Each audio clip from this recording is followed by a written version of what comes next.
श्री गजानन महाराज पारायण अध्याय 6. श्री गणेशाय नमः.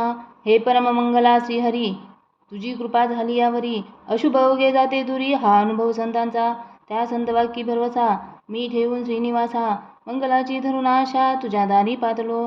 आता विनमुख लावल्यास त्याचा तुला लागेल दोष. आणि बट्टा वाक्यास लागेल की संतांच्या. म्हणून हे माधवा, अभिमान माझा धरावा. रोष कधी ना करावा या जाण लेकरावर. बालकाचे हीनपण माते लागी दूषण.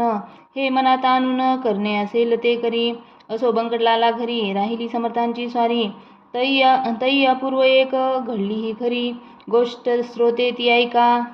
गावाची या दक्षिणेस बंकटलालाच्या मळ्यास महाराज गेले एक दिवस. कणसे मक्याची खावया, बहुत मंडळी बरोबरी. कणसे खाया आली खरी, विहिरीपाशी तयारी केली कणसे भाजण्याची.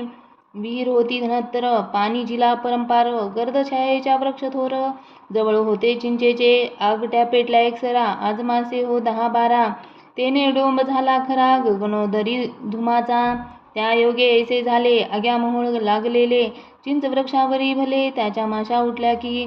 त्या माशा उठता क्षणी मंडळी गेली पळोनी. कणसे ठिकाणच्या ठिकाणी, मक्याची ती राहिली हो. त्या आग्या मोहळांच्या मक्षिका पसरल्या अवघ्या मळ्यात देखा. घोंगड्याचा करून बुरखा, कोणी गेले पळून. प्राणापरी आवडती वस्तू नसे हो कोणती.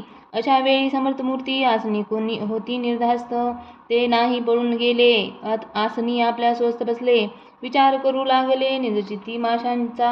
माशी तरी मीच झालो, मोहोळ तरी तेही मीच बनलो.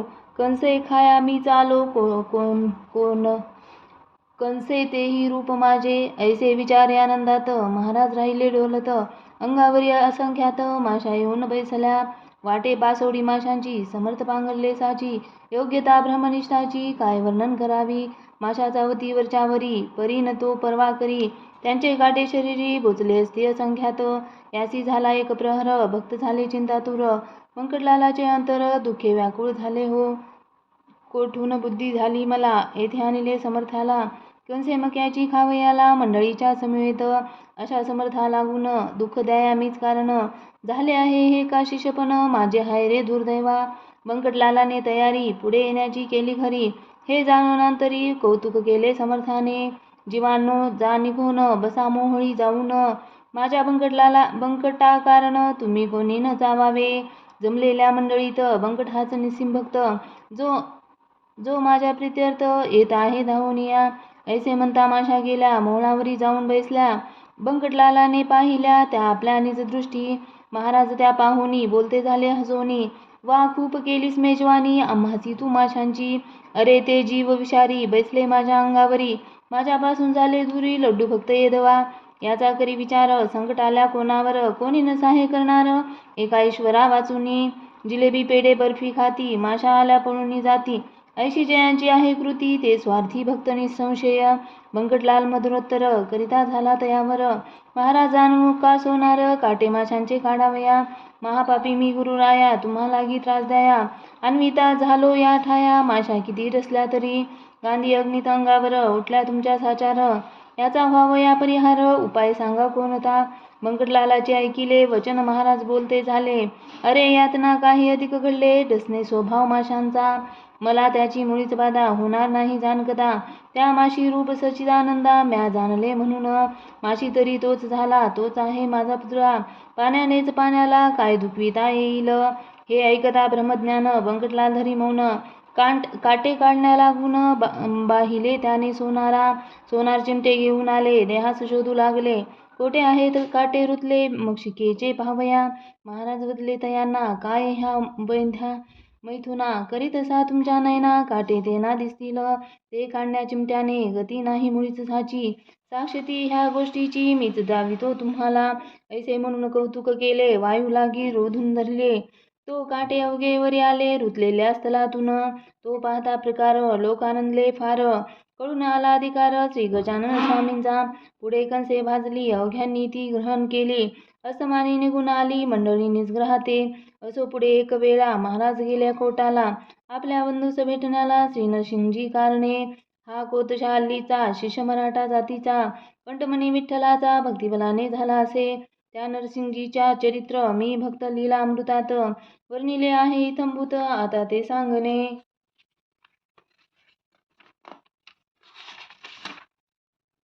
नको हे अकोट नामे नगर शेगाव साचार आहे 18 कोसांवर ईशान्येला परियसी मनोवेगाचा सजून वारू निघते झाले सद्गुरू जे पद्मनाथाचे कल्पतरू श्री गजानन महाराज अकोटाच्या सान्निध्याशी एक निबिड तरशारण्याशी नरसिंगराहे अहिरण्याशी एकांतवास सेवावया हे निर्जर अवघे अरण्य महाभयंकर आहे दारुण निंब अश्वत्थ रातांजन वृक्ष जेथे उदेले लता त्या नाना जाती वृक्षा वेढून बैसला असती तृण वाढले भूमीवरती सर्पवारुळी असंख्यात ऐशा त्या अरण्यात नरसिंहजी जाऊन बसत म्हणून आले अवचित समर्थ त्याशी भेटावया सारखा भेटे सारख्याशी पाणीच मिळे पाण्याशी विजातीय द्रव्याशी समरसता होणे नसे गजाननाशी पाहिले तेने चित्त आनंदले स्वामी नरसिंहजीचे भले तो प्रेमान वर्णवे की एक हरी एक हर चालते बोलते परमेश्वर एक राम एक कुमार वासुदेव देवकीचा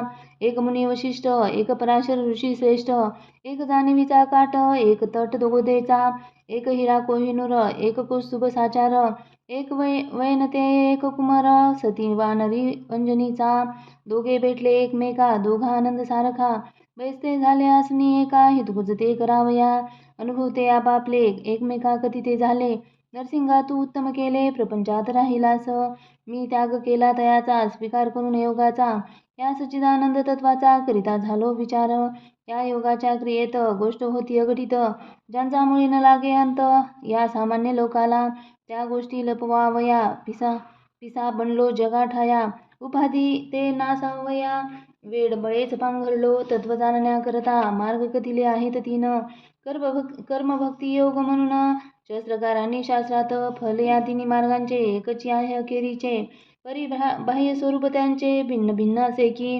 योग क्रियेचा जरी अभिमान वाहिसाचा तरी तयाशी तत्वाचा खरा बोध ना होईल योग क्रियावरून अलिप्त राहावे तयापासून कमलपत्रा समान तरीच तत्व कळू नये याच परी प्रपंचाची स्थिती नरसिंग आहे साची असक्ती कन्यापुत्रांची मुळीच राहता कामा नये गार पाण्यात राहते परीन पाणी शिरू देते तसेच वागती साचे या प्रपंचा माझारी या परीत्वा राहावे अपेक्षारहित असावे चित्तातून ना ढळू द्यावे सच्चिदानंद ईशाला म्हणजे काहीच शक्य नाही तू मी आणि शेषशाही एक रूप आहो पाही जनार्दन अभिन्न नसे नरसिंहमंती बंधुराया आला समसी भेटावया ही तुझी केवढी दया उपमायाला देण्या नसे प्रपंचमुळी अशाश्वत त्याची काय किंमत दुपारच्या सावली प्रत कोण सांगे खरे मानी तू कदिले जयापरी तैसा वागेन भूवरी मी जानवरच्या वरी अशीच भेटी द्यावी तुवा देह प्रारब्ध जयाचे असेल ज्या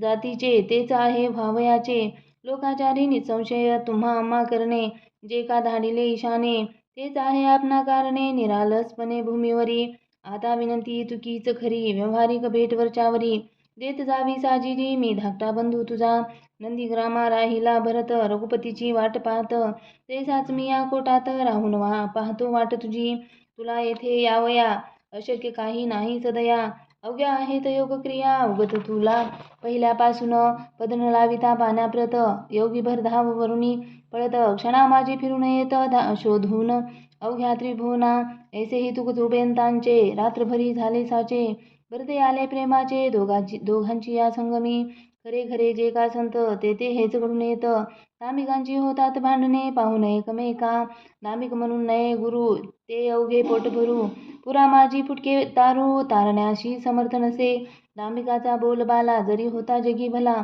तरी त्यागणे आहे त्याला निवडून या श्रोते हो संतत्व नाही मठात संतत्व नाही विद्वत्तेत संतत्व नाही कवित्वात ते स्वानुभव पाहिजे दांभिक मुलाम्याचे सोने त्याला सांगा काय घेणे गृहिणी म्हणून ठेवणे काय कसबीन सदनात ही संत जोडी साक्षात्कारी दामिकतेची साचवेरी नांदेजांच्या सदैव घरी सन्निधीची सदाचार नरसिंगजीस भेटण्या जाण काननी आले गजानन ऐसे कळले वर्तमान गुराखीद्वारे अकोटाला ते कळता आनंदले लोक धावू लागले नारळ घेऊन निघाले पायास द्वय संतांशी एकमेका ऐसे म्हणती चला चला रे सद्वगती गोदा आणि भागीरथी संगम पावली काननाथ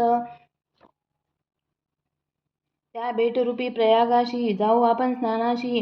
या महादेय पर्वणीशी साधून घेऊ चला हो.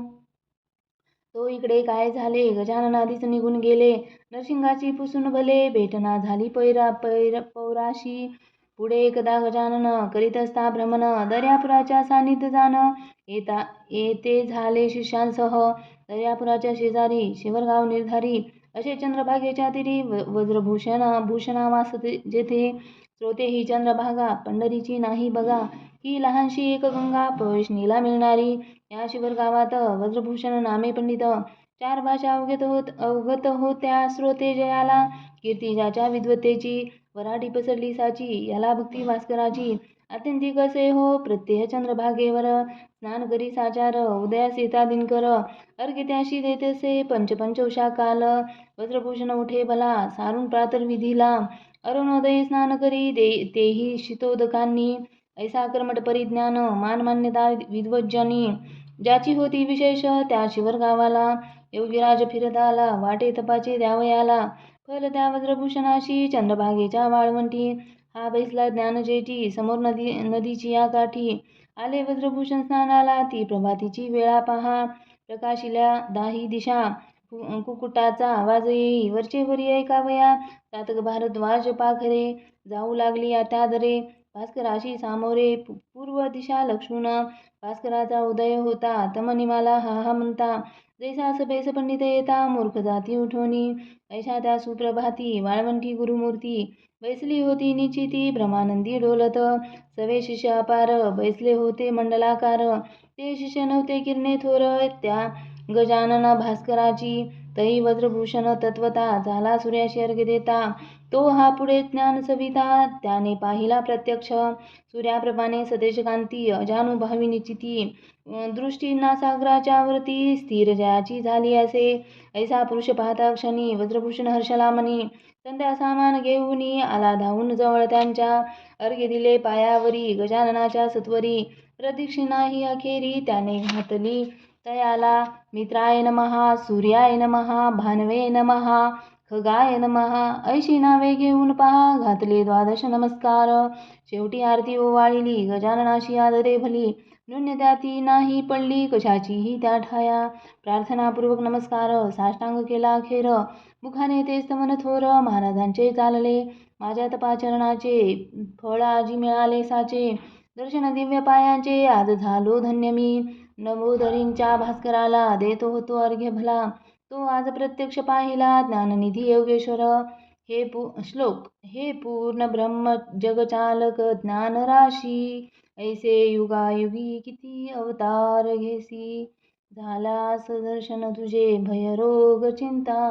नाशे गजानन गुरु मज पावता. ऐसी प्रार्थना करून संपविले त्याने स्तवन. योगेश्वरे या लिंगन, दृढ दिले त्याने त्या दोन्ही करे. माये जैसी लेकराला, प्रेमे धरी पोटाला. देवी वज्रभूषणाला, धरिते झाले महाराज. मस्तकावरी ठेविला कर, आशीर्वाद दिला थोर. सर्वदा तुझा जय जयकार, होईल बाळा वज्रभूषणा. कर्ममार्ग सोडू नको, विधी निरर्थक मानू नको. मात्र त्यात होऊ नको लिप्त बाळा केव्हाही. आचरून कर्मफल, टाकीता भेटतो घननीळ. त्याच्या अंगी न लागे मळ, या कर्माचा केव्हाही. तू आता आपल्या सदनी, माझे बोल ठेवी मनी. प्रतिही माझे तुला ध्यानी, होत जाईल दर्शन. ऐसे म्हणून प्रसाद दिला, श्रीफलाचा स्रोते भला. त्या वज्रभूषण पंडिताला, महाराज आले शेगावी. ह्या शेगावचे होते नाव, पूर्वकाली शिवगाव. अपभ्रंश लाधला ठाव, शेगाव या शब्दाला. तेच हल्ली प्रचलित आहे बुधहो वाराडात. 17 पाटील होते सत्य, ह्या एकाच ग्रामाला. महाराज शेगावाशी आले, परीन स्थिर राहिले. हमेशा ते भटकत फिरले, मनास येईल त्या स्थळा. अकोट अकोले मलकापूर, नावे सांगावी कुठवर. चांदण्यांची न होणार मोजदात कोणाही. ज्येष्ठ आषाढ महिना गेला, पुढे श्रावण मास आला. उत्सव होता सुरू झाला, मारुतीच्या राऊळात. हे मारुतीचे मंदिर, शेगावी भव्य साचार. पाटील मंडळी थोर थोर होती या भक्तदेवाची. पेंडा लागी जैसा आळा, तेवी पाटील गावाला. जे जे काही आवडे त्याला, तिकडे लोकांचा कल होई. चाले उत्सव महिनाभर, अभिषेक होती कीर्तन गजर. अन्नदानाशी येई पूर, अवघे लोक तृप्त होती. त्या उत्सवाचा पुढारी खंडू पाटील निर्धारी. जो गावचा कारभारी होता उदार मनाचा, श्रोते हे पाटीलपण आहे वाघाचे पांघरुण, ते जो घेई त्याला जन भिऊ लागती सहजची, गाव करते राव न करी ऐशी मराठी भीतरी, मन एक आहे साजरी ती येता तथ्य असे, त्या मारुती मंदिरास आले गजानन पुण्यराशी, श्रावणाच्या आरंभाशी उत्सव श्रीचा पाहवया, बोलले बंकटलालाशी मी आता या मंदिराशी, राहीन जाणं हिरनिशी त्याचा शोक करू नको, गोसावी संन्याशी फकीर यांना कायमचे राहण्याघर, योग्य नाही साचार तुम्हा प्रापंचिकाचे, मी परमहंस संन्याशी आता राहतो मंदिराशी, तू बोलाविशी ज्या दिवशी तेवढ्या पुरता येईन तेथे, हे अंतरीचे गुह्य तुला कथन केले बंकटलालाला, स्वामी शंकराचार्याला भ्रमण करणे भाग आले, गोसावी मच्छिंद्र जालंधर तेही राहिले निरंतर, प्रापंचिकाचे वगळून कर कानना माझी वृक्षातळी, छत्रपती राजा शिवाजी जो रणबहादूर वीरगाजी, ज्याने हिंदूंची रक्षिली बाजी, दंडून दुष्ट यवनांना, त्या शिवाजीचे प्रेम फार होते रामदासावर, परी सज्जनगडावर स्वामी होते वस्तीला, याचा विचार करावा हट्ट मुळीना धरावा, माझ्या म्हणण्यास मान द्यावा यात कल्याण तुझे असे, निरुपाय होऊन अखेर देता झाला रुकार, तो बंकटलाल सावकार गजाननाच्या म्हणण्याला, मंदिरी स्वामी समर्थ येता हर्ष झाला समजता, भास्कर पाटील सृष्टी करिता जवळ राही निरंतर, हा दासगणू विरचित श्री गजानन विजय नामे ग्रंथ, मुमुक्षुला दाओ पथ, श्री संत चरण सेवेचा शुभम भवतु, श्री हरिहरार्पणमस्तु. इति श्री गजानन विजय ग्रंथ षष्ठोध्याय समाप्तः. ही गजानन महाराज की जय.